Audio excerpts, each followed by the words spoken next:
Assalomu alaykum.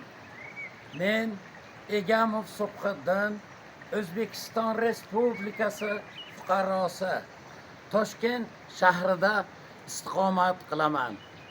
Internet orqali doktor Tohiriyning 100 yil kasal bo'lmasdan yashash to'g'risidagi ko'rsatmalarini o'qib eshitdim. Doktor Tohiriyni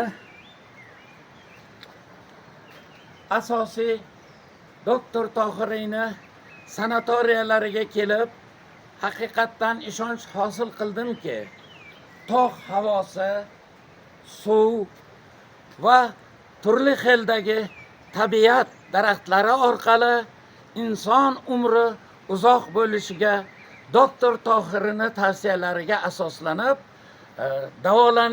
davolanishga qaror qildim va davolandim.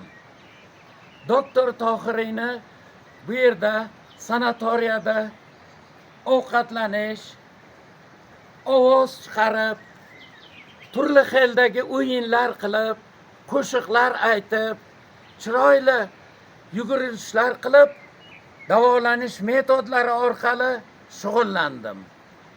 Men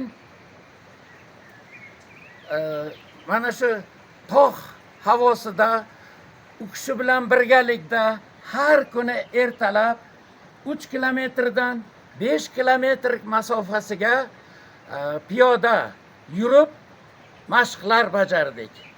Men mana shu 5 kunning ichida o'z salomatligimni 80% ga tuzatib oldim. Doktor Tohiriy sanatoriyalarida har bir inson o'zini sog'ligini tiklash uchun har bir insonga ilm kerak, zarur ekan. Doktor Tohiriy ilmlari, ta'limotlari bilan mana shu sanatoriyada barcha turdagi kasalliklarni tuzatish imkoniyati mavjudligiga ishonch hosil qildim. Bunday zamin, bunday tuproq, bunday shifobaxsh tabobat doktor Tohiriy tomonidan yaratilganligi bu Ibn Sino bobomizdan keyingi haqiqiy ta'limot ekanligiga ishonch hosil qildim. Aziz birodarlarim, doktor Tohiriy sanatoriyasiga 100 yil kasalsiz yashash uchun, o'rganish uchun marhamat qiling.